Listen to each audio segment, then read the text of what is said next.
Hello again, everybody. Thank you so much for joining us for today's BU Alumni Career Webinar, Finding Purpose at Work. My name is Jeff Murphy. I'm a member of the Alumni Career Engagement Team from the BU Alumni Association.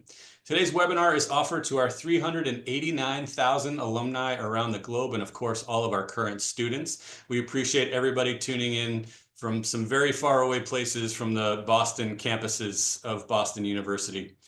Throughout your career, BU is committed to helping you define and achieve your professional goals, and we aim to do this by providing all of you with access to a series of valuable programs, tools, and communities. In addition to this webinar series that you're here today for, one of our most exciting resources is a free online community called BU Connects. If you haven't already signed up, I hope you'll take 5 minutes after this presentation to log in and set up your profile at buconnects.com. We have over 35,000 alumni and students who've already signed up for BU Connects. It's the very best place to build your professional network with other terriers. You can join regional and special interest groups. You can become a mentor, find a mentor, or hopefully do both.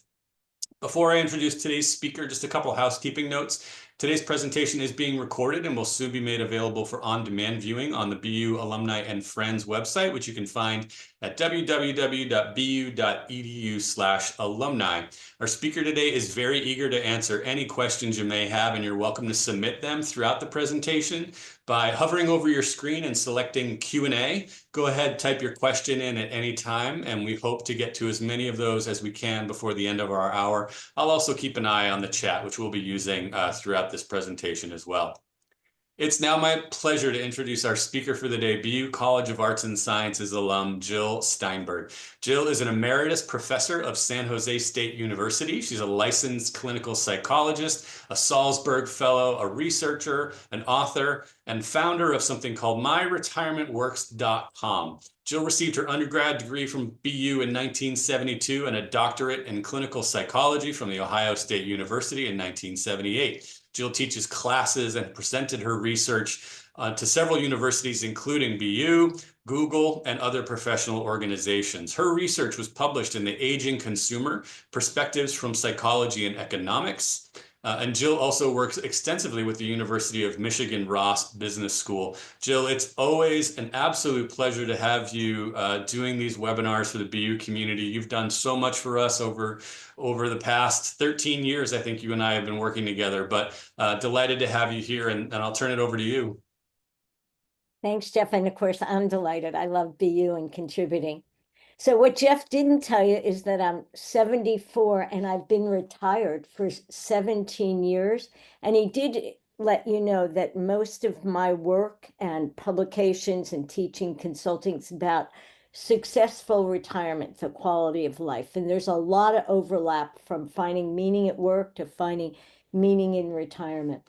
I want to tell you that everything I present today is all evidence-based. I'll use some real people to illustrate the research. And, you know, when Jeff and I were putting this together, going over the last minute, making sure it worked, we were sitting here thinking, well, we're glad people signed up, because some of you might even be asking yourself, like, who cares about meaning at work? I'm glad at this moment in time I actually have a job. And I want to assure you that the information I give you is useful wherever you're at in your job trajectory, thinking retirement, thinking help, whatever. They're evidence-based, useful tips. You know, when people work, only at best 30% of people report being engaged in the work, and only 57% at best report being satisfied. And that's actually with their benefits. It's not even their quality of work. Having purpose is a major component in terms of successful work, and actually a significant component throughout life at any age or stage. There's an abundance of research on the importance of having a purpose for physical and mental health and well-being across the lifespan. Purpose is powerful. People who have a higher sense of purpose, defined it as having meaningful goals and direction, they live longer, healthier, happier lives. Lack of purpose contributes at least as much to disease and death as do lifestyle factors such as tobacco use, poor diet, inactivity, and stress. Even though there's an abundance of research on the importance of purpose, and I could give many lectures on that, I just gave you a very concise overview. There's not very much research on how to find purpose, especially at work, which is why Jeff asked me to give this presentation. The presentations I give on finding purpose during retirement is the largest enrollment. People can't find purpose then, the people that are privileged enough. So we want to make sure you can find purpose and enjoy your work now while you're having a job and spending so much time there. I'm going to use the evidence-based intervention called job crafting, and we'll go through how to find purpose at work. I'd like to start by having you just think about for a moment to set your own mind for this. How do you view your work? Do you view it as a job, a career, a calling, or is it not so fulfilling? Is it just a means to pay bills and to live for your non-work time? Are you counting the days till you can retire? Or perhaps you perceive yourself as stuck. And some of you proactively think, what can I do about it? And probably that's why you chose to come here, and that's impressive. And others just feel stuck and think, what am I doing? Some of you might not even know what you find meaningful and care about. Adam Grant, who's at the University of Pennsylvania, one of the biggest names in the field, he says the most asked question he gets is, how do I find meaning at work? Vic Strecker, who's at University of Michigan Public Health, gets asked all the time, how do I find a meaningful job? And he says, no, that's not the question. The question is, how do I find meaning at my job? I'm going to tell you right now the essence of the purpose literature. So it's this huge body of literature. It boils down to this slide, and I'll explain it to you. And if you're like me, I take notes still during presentations. If you don't, this is the one slide you might want to take a picture of and keep for later reference. It's how to apply your best self to things that matter most to you, that you deeply value and are bigger than yourself. How do you apply your best self to things that matter most to you, what you deeply value and are bigger than yourself? Of course, it's easier said than done to even know what's your best self, what matters most to you, but that's the essence of what you're going to want to do.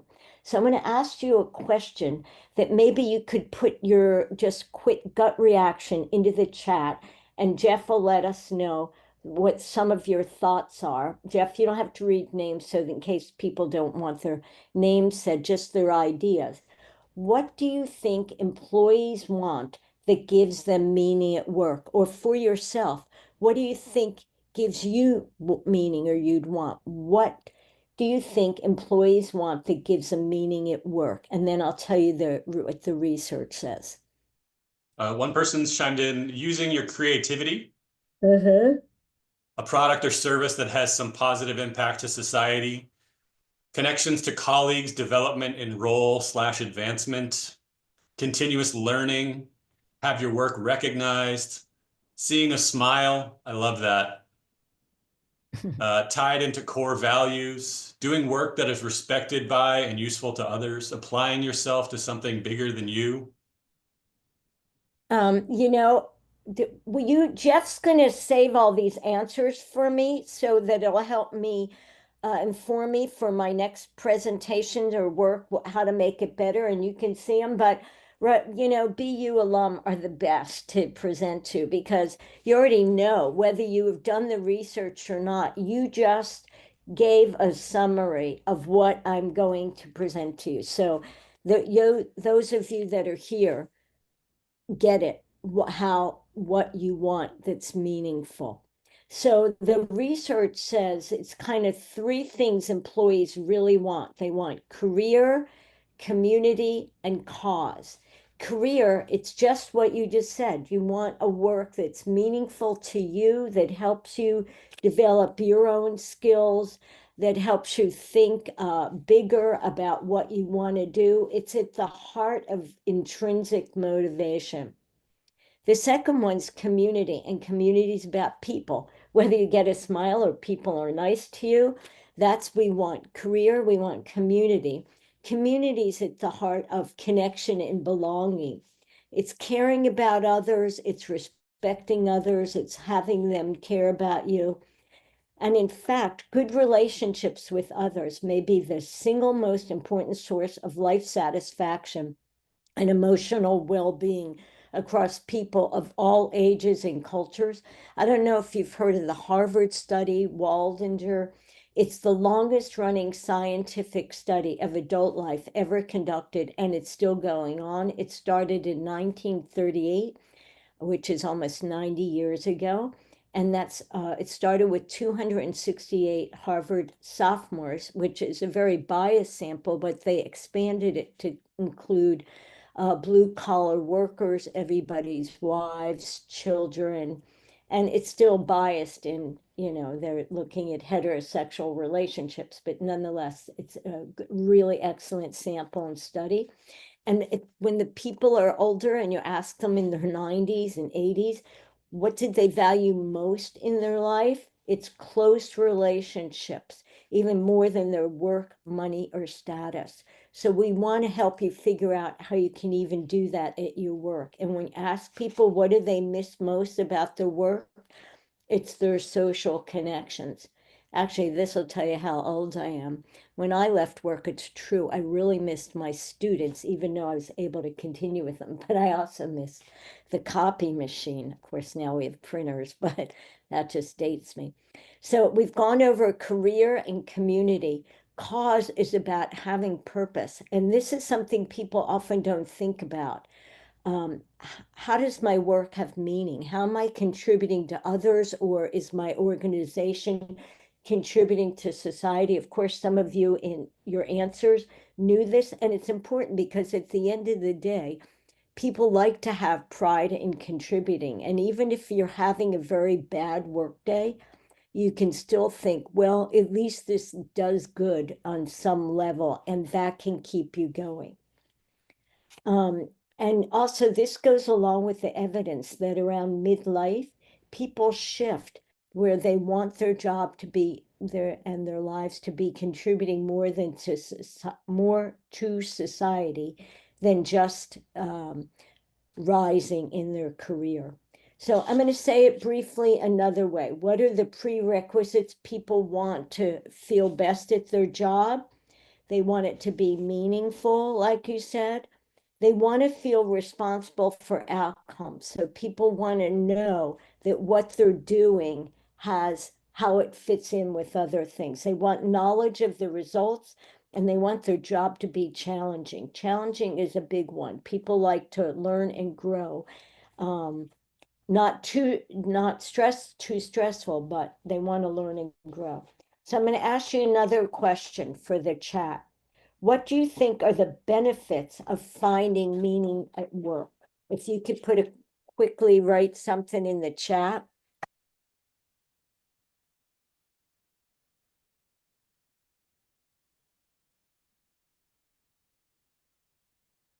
Do you get any answers, They're Jeff? coming in now. So one is better mental health. That's a great point.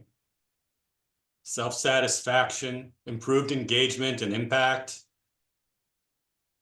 self-fulfillment and gratification.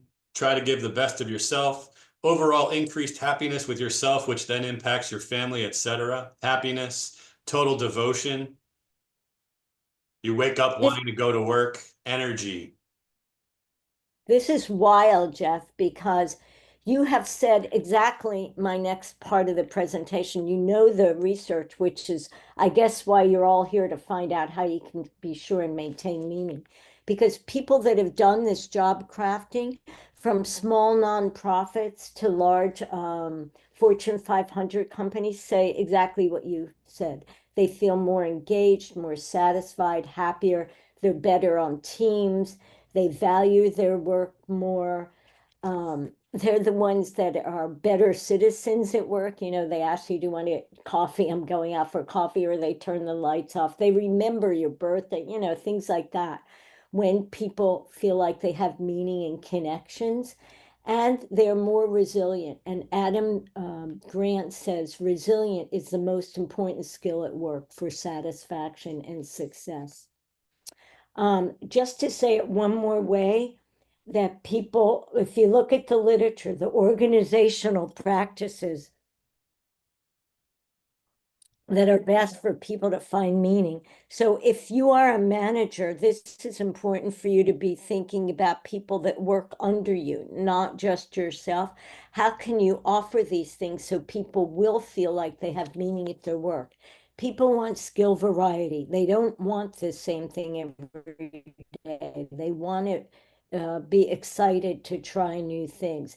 They want task identity. They want to know that what they're doing has visible outcomes, that they're contributing to something, whether it's a product or a service, that they're outcomes that can help people. You know, I interviewed Arthur, and he's an exception to the people I interview because he retired quite early. He retired from Google. He didn't grow up wealthy, but he was fortunate enough to be one of the first handful of Google, and he's largely responsible for text messaging. So he had the opportunity to retire. And the reason he retired, he was always told, if you have young children and you can be around them, be around them. And working at Google is not an easy way to be around your children. So to have time. So he and his wife both retired. And what he said was, he loved his work and he wasn't sure he wanted to leave Google, but he did it for this reason.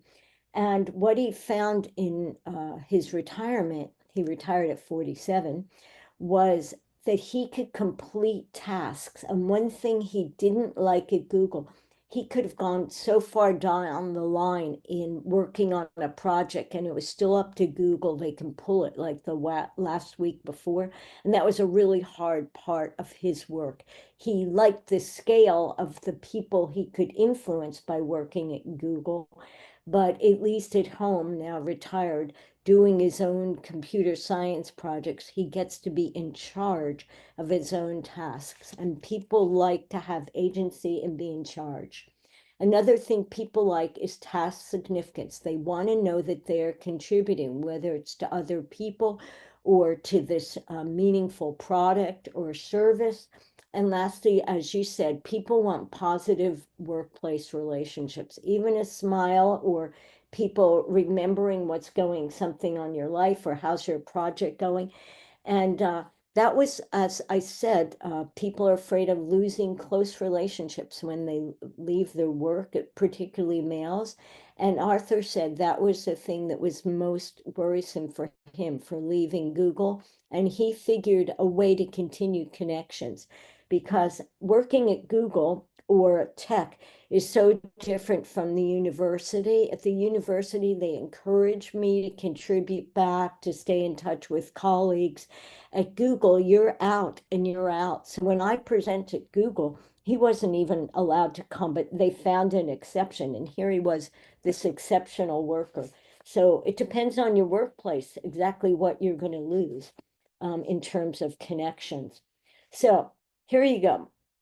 How do you find meaning? I'm going to start with a list of skills that you won't find this list in the literature. They're all evidence-based skills, but after working for 50 years, oh, we're not quite at job crafting, but that's okay that it's there.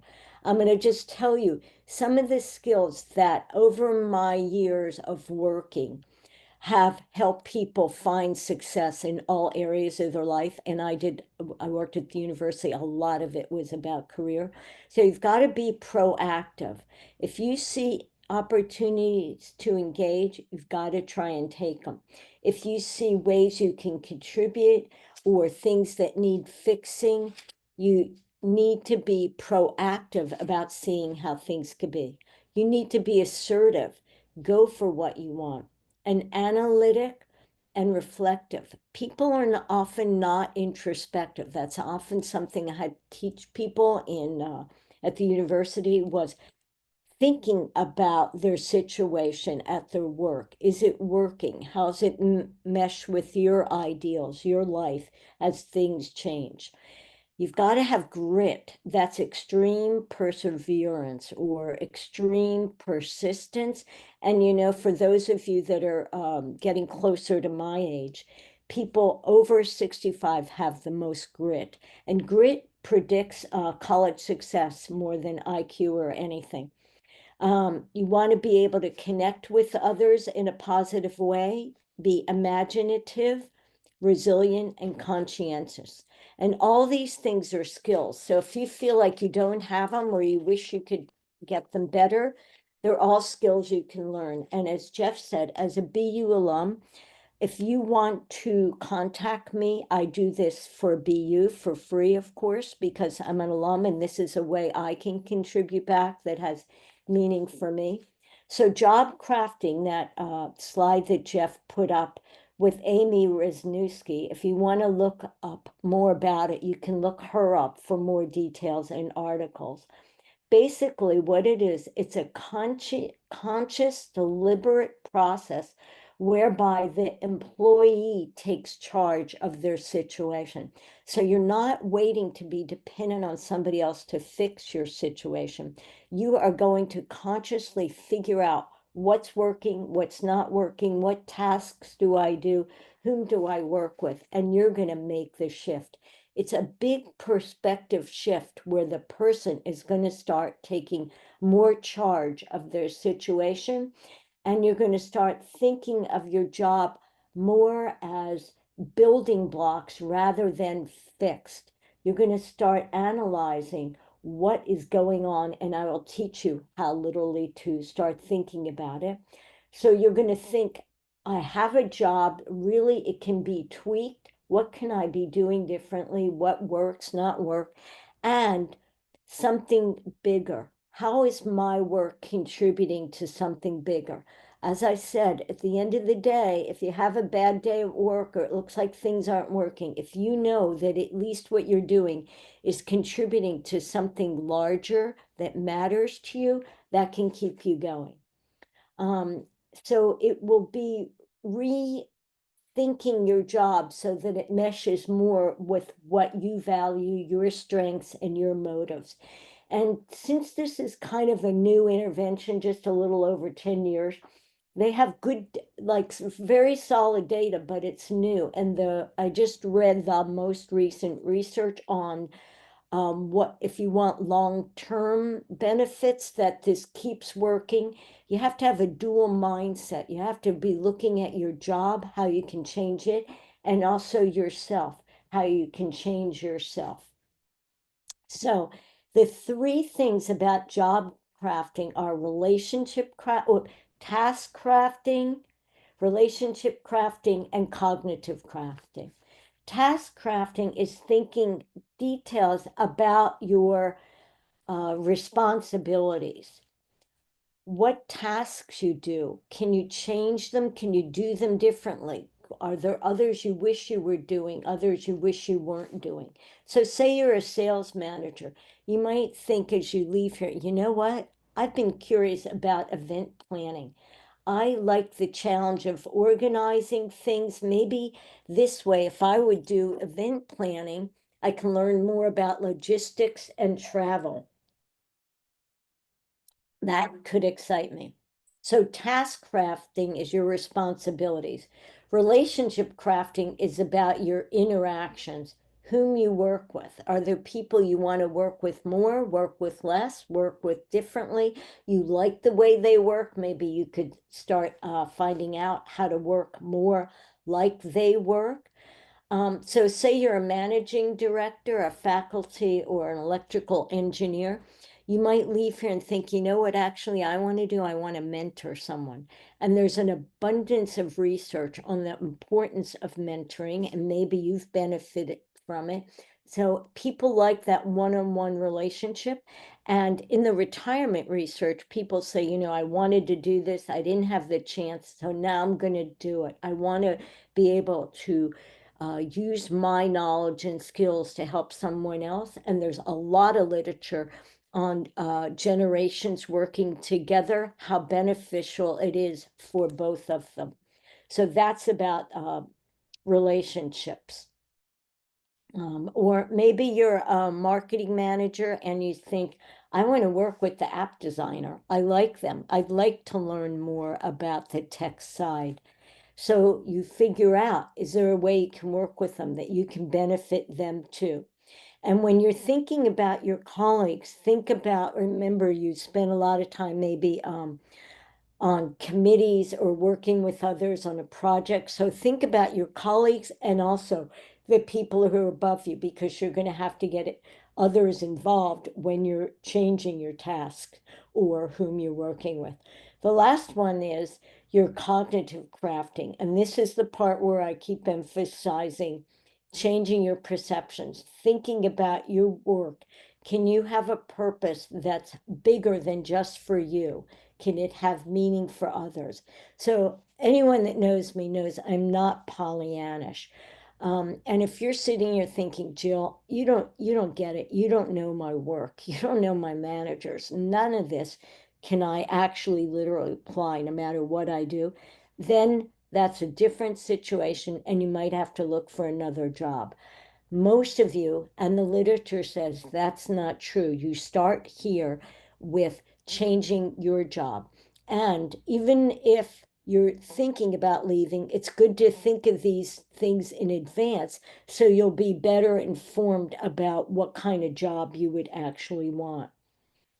So I told you about Adam Grant, and here's some research he did where he gave people meaning to what they were doing, and you'll see the effects. So, you know, those people that contact us and ask us to donate to BU, and we don't like those phone calls. We might love donating, but we don't usually like those interferences. Well, apparently they don't particularly like that either. And I don't mean BU in particular. I mean just the job. There has been high turnover. So what Adam Grant did, he introduced those people to the scholarship recipients that were actually getting the benefits of their calls, and their call times went up 171%, and the revenue they generated went up 142%.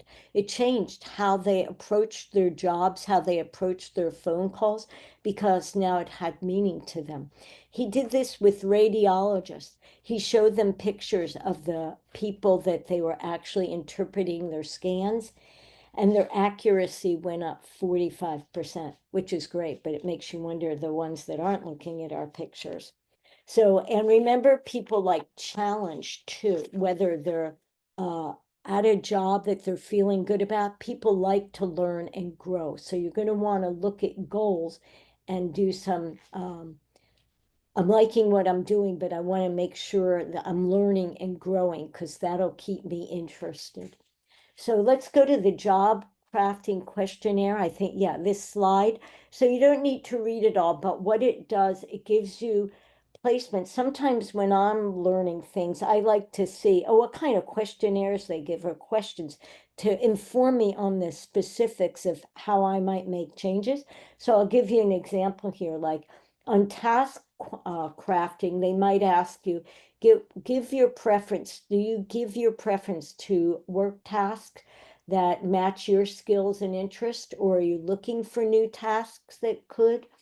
In terms of relationship crafting, they might say, do you make friends with people at work? Or do you look for people that have similar skills that you could actually work with? And, you know, Jeff and I did a class for BU, and this was about successful retirement. We tried a small free session class that was very popular. And the people in the class said, you know, we don't have close friends necessarily. We're concerned about this for retirement. We're getting along with the people we work with, but the literature says we might not be friends with them when we leave. So they asked for an entire session to be on making connections. And then that was so good that Jeff and BU had me do a whole webinar on social connection. It's particularly important, well, for men and women, but by retirement age, men have not developed the skills of close connection and they haven't created a structure for it, so they find themselves at a loss.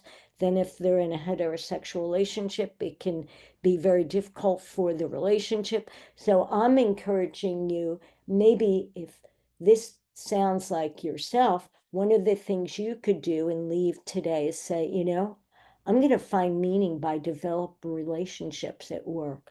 That I can understand what she's saying, or I don't get it. How can I do it? Well, we can help you figure that out. But anyway, relationship, like I keep emphasizing in the literature, are important. And cognitive crafting is thinking, wow, how can this work be significant for others? A lot of times people don't think about that. They think about it for themselves, but the literature is clear. Thinking about the significance and the purpose that your work, whether you're a baker and you're thinking about the people that might get nutrition, or I'm making a cake and they'll be happy at their retirement or their relationship. When you think about that part of it, it helps you keep going and makes your work more enjoyable. So basically, the job crafting intervention that I've described, you're going to think of your possibilities. You're going to envision goals. And then I think I'm on to the next slide. And then you're going to get more realistic about your goals. Did I do those slides, Jeff, like 31, 32? Yeah. So you become more aware of the possibilities, you get more realistic, how you're going to achieve your goals, and actually what you're going to pursue them. So I want to tell you something that when I did my research on retirement, successful, I still do it. One of the things I found that wasn't in the literature with planning on all these things I'm telling you to do is you have to implement something, anything. And when you're going through a transition, whether it's to a new job, whether it's a different part of your job, a new project, whether you're thinking of retirement, implement something before you actually get there. It doesn't have to be the right or the best goal. We're trying to get you into this process. And the literature says it's better to have no calling than an unfulfilled calling. So we want you to leave today thinking about, what could I do to make things different, better, or challenging? If this was a class, you would leave with your own individualized homework. And it would be a purpose, not necessarily the purpose. The literature says satisficers, people who think things are good enough, have much better well-being and success than people who are maximizers that say, I must have the purpose goal or the purpose, perfect purpose. So when starting to craft, to do the job craft, the first thing is you create a before sketch. So let's see, I think slide 36. Okay. So you do a before sketch. So maybe today when you're back at your work or you're thinking about it, you're going to start taking notes on, what do I actually do? You want to get a picture in detail of how you are spending your time. You're doing a job analysis of all the tasks you do, the people, what are all the ingredients of your job.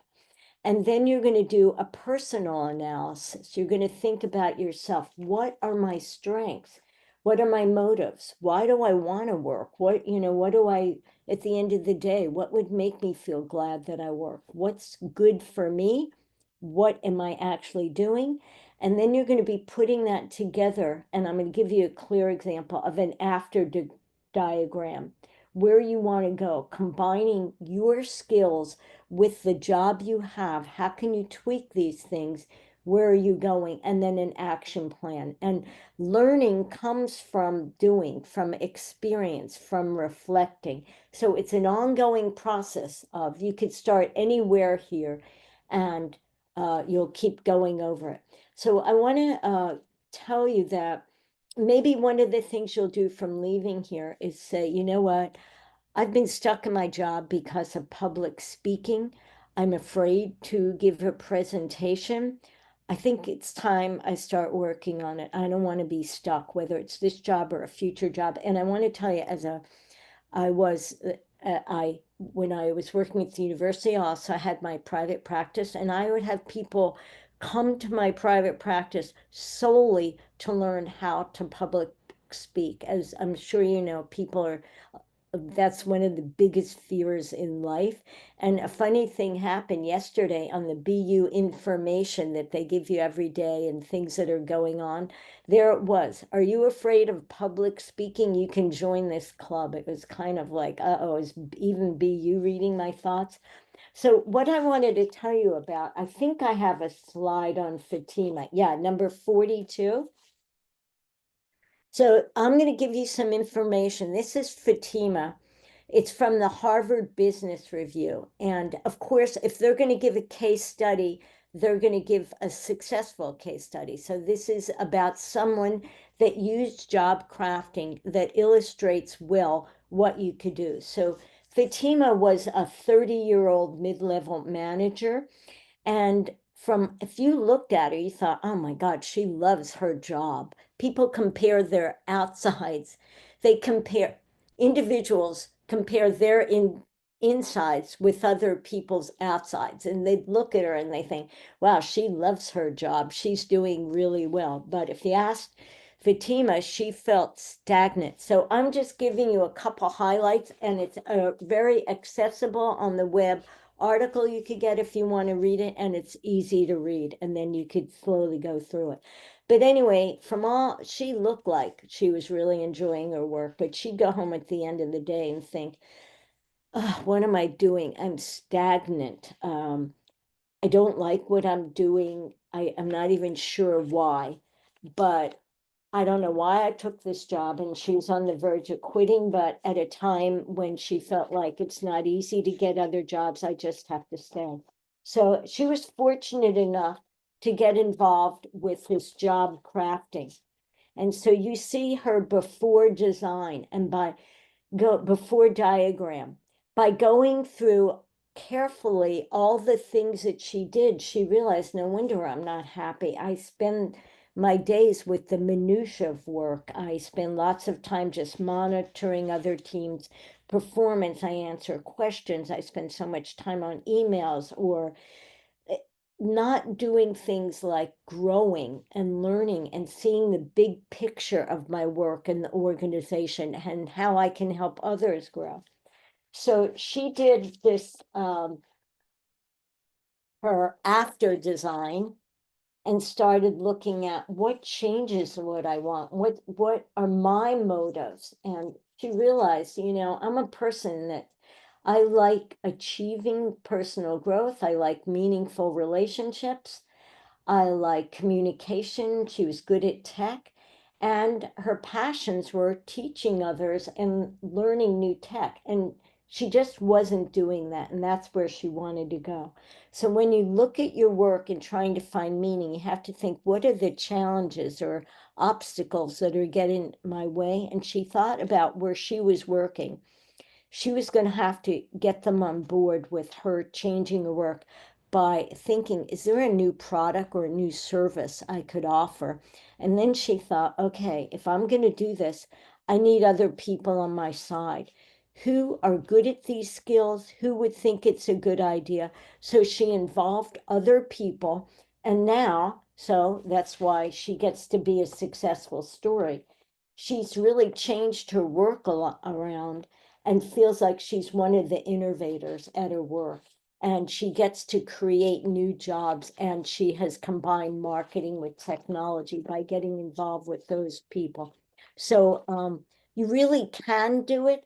And if you really can't do it, then sadly, you might have to look for another job, or maybe you just need more help yourself figuring out how you could look at it differently. It's hard to think of when you're stuck in something, whether it's a relationship or your work, it's hard to believe or think things could be different to make it worth them. When you're gonna start doing this, there's something called a sleeper effect. So it might take some time until you see the benefits. And, think about even a new habit like flossing can take 1 to 2 to 3 months. So these things don't necessarily happen quickly. But the research says try and set goals for 4 weeks because that's enough to keep you involved and it's enough that you can start seeing some change. So that would be your kind of guideline. What might I be able to accomplish or work on in a month? And when you set your goals, so probably you know this, but they're called SMART goals. The people I've mentored from BU tell me with the ones in business, yeah, they're really helpful, but they're sick of hearing these concepts. I don't know about you, Jeff, but for the rest of you, or just quick review, SMART goals are specific, they're measurable, they're attainable, they're realistic, and they're timely. If a friend or your partner or someone said to you, I can't tell you care about me anymore, and you're thinking, what are they talking about? They go, I'm just not feeling it. That if they said to you, you used to text me and let me know what was going on with you, or you would think about how we could get together, and I feel like I'm the only one initiating. You could see how that's more specific, and the person hearing it can be thinking, oh, that's what they want, or that's what they're missing. Otherwise, you're at a loss. How can I show them that I care about them when I do? Why are they not getting it? So this is useful, and I won't go into it anymore.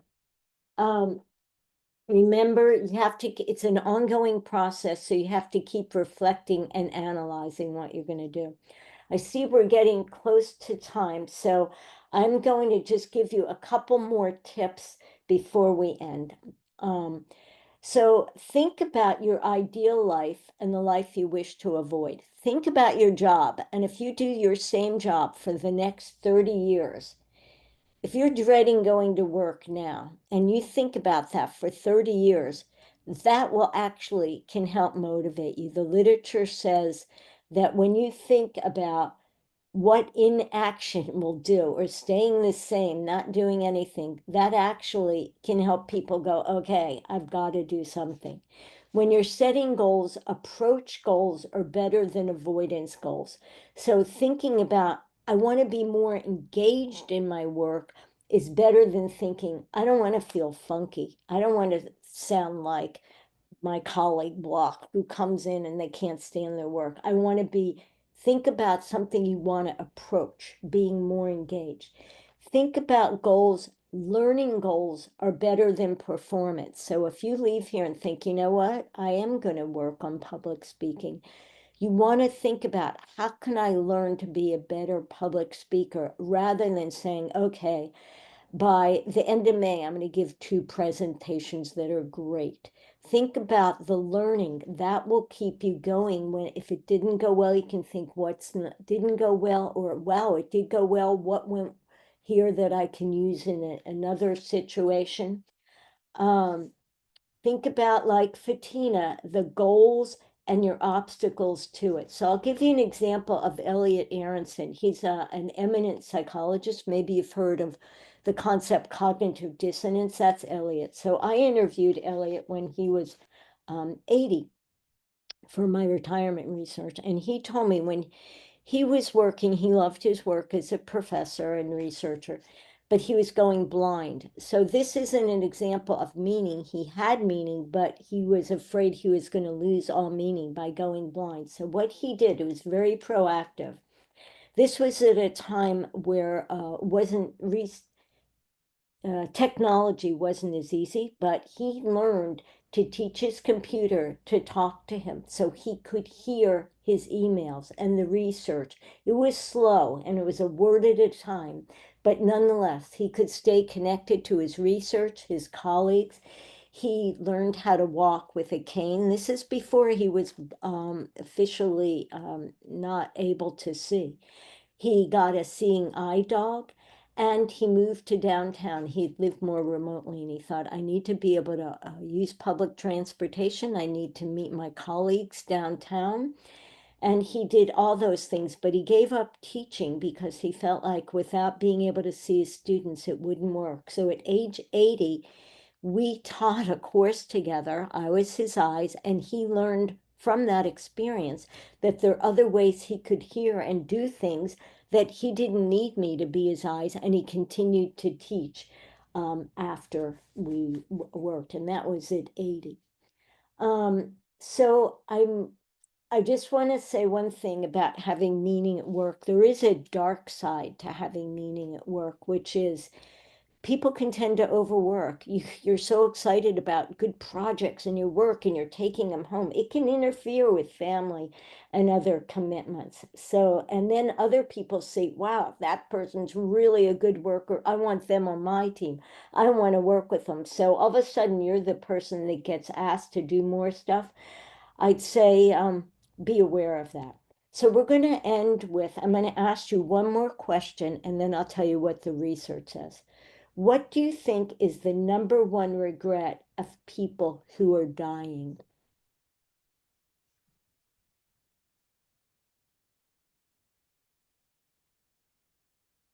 We always have a little bit of a delay while people consider their answers before they put them in the chat, Jill, but didn't live their purpose.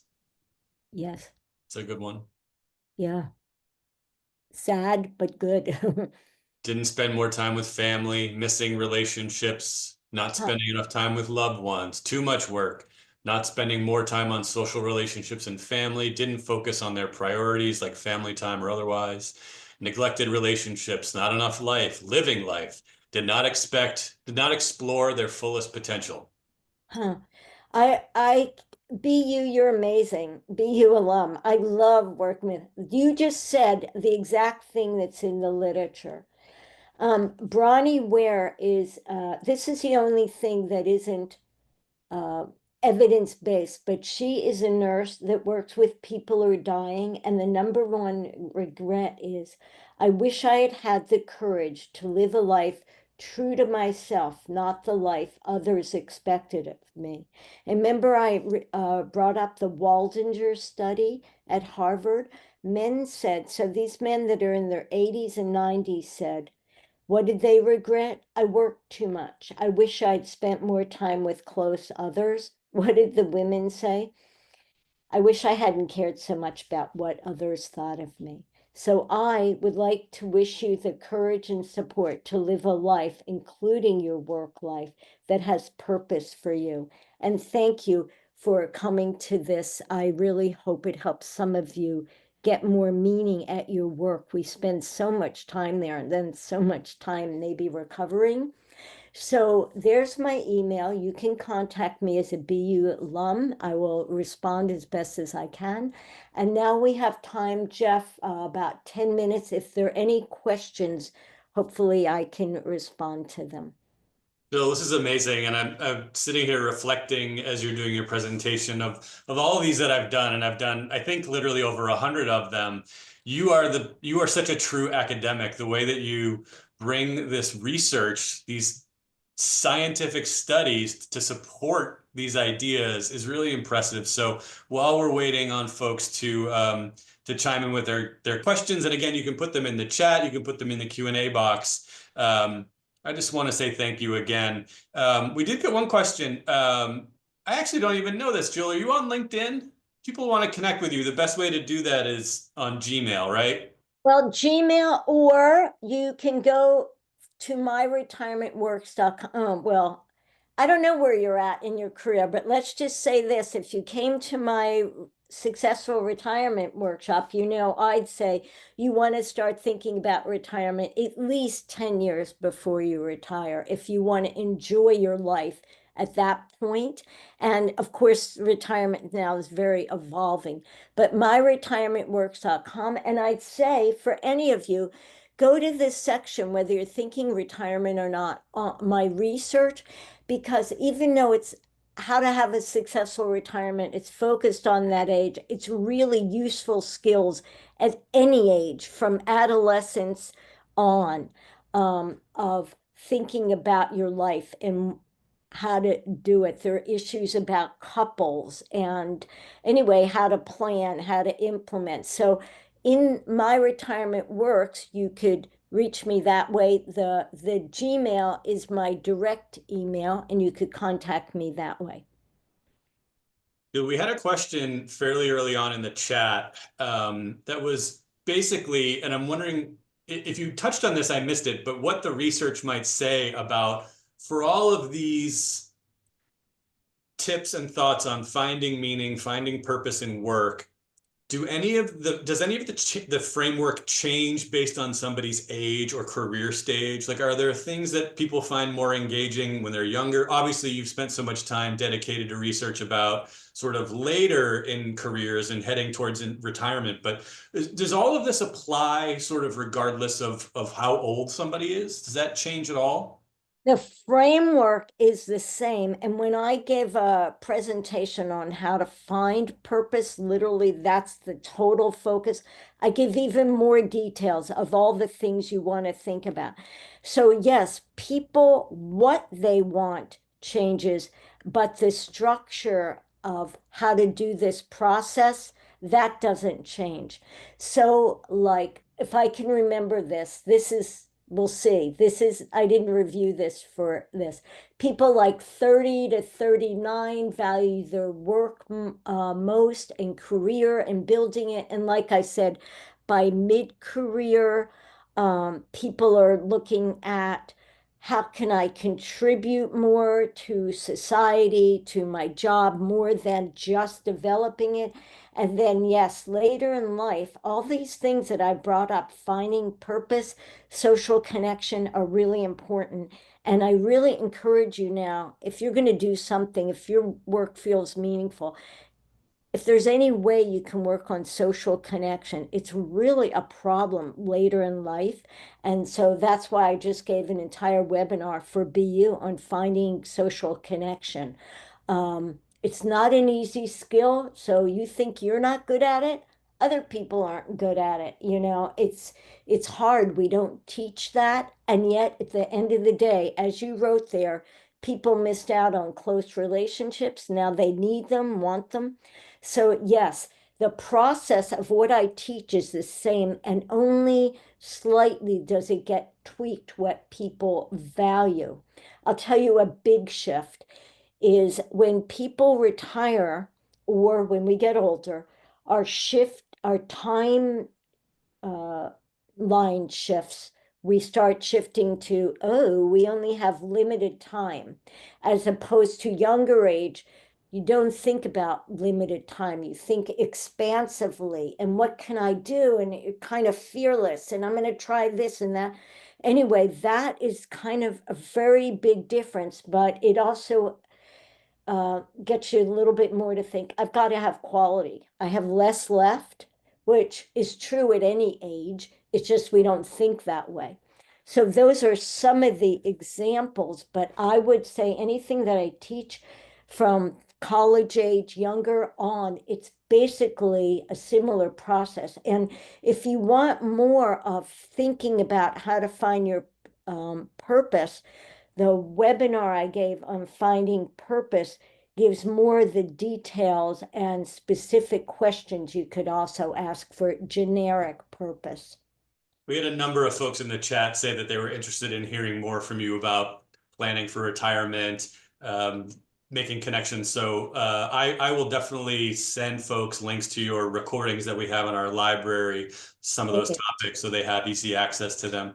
Towards the end, you talked about sort of the dark sides of being hyper engaged and finding so much purpose in your work that other areas of your life might get neglected. Veronica wanted to know, Jill, in all the interviews you've done with people about their careers and their retirement, what are the things that you've learned about finding that work-life balance? And I know even that term is even some people have an issue with balance as opposed to work-life integration, but what have you learned through your own experiences, from talking with others about their experience, about how do you really achieve that? And that could be a whole other webinar, I know. Um, I don't, geez.